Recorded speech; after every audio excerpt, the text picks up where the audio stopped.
માર માર માર માર માર માર માર આ ભાઈ આ ક્રિકેટ નથી યાર, પિકલ બોલ છે. હું તમે પણ યાર મિત્રો અત્યાર સુધી પિકલ બોલ છે ને મેટ્રો સિટીમાં જ રમાતું હતું, પણ હવે આપણા જામનગરમાં પણ તમે પિકલ બોલ રમી શકો છો. જામનગરનું સૌથી મોટું પિકલ બોલ કોર્ટ જેનું નામ છે ધ બોલ પાર્ક. મિત્રો અહીંયા તમને રમવા માટે 4 કોર્ટ મળી રહેવાના છે, જે આખા જામનગરમાં તમે બીજે ક્યાંય નહીં હોય, અને એ પણ બધા પ્રોફેશનલ. બીજું અહીંયા વોલીબોલ રમવું હોય ને તો પણ જોરદાર કોર્ટ બનાવવામાં આવ્યું છે, ખાસ કરીને ફેમિલી માટે તો બેસ્ટ છે.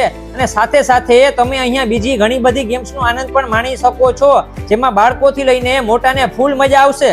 અને મિત્રો 24/7 ઓપન હોય છે, એટલે માણસો સવાર સુધી રમતા હોય છે. બીજું અહીંયા કોઈ પણ ઇવેન્ટ કરવી હોય તો પણ થઈ જાય, જેમ કે DJ party, dandiya, corporate event, family function અને ટુર્નામેન્ટ રાખવી હોય ને તો પણ થઈ જાય. 300 થી વધારે 4 વ્હીલ પાર્ક થઈ જાય ને એવડું તો વિશાળ પાર્કિંગ એરિયા છે. તો મિત્રો તમારે પણ જો અહીંયા રમવું આવવું હોય ને સ્લોટ બુક કરવો હોય ને તો સ્ક્રીન પર એડ્રેસ અને નંબર આપેલા છે, અને એક એપ્લિકેશન છે બુક ફોર સ્લોટ, એમાંથી પણ તમે સ્લોટ બુક કરાવી શકો છો. તો અમે તો રમવાની જોરદાર મજા આવી. તો તમે ક્યારે આવો છો?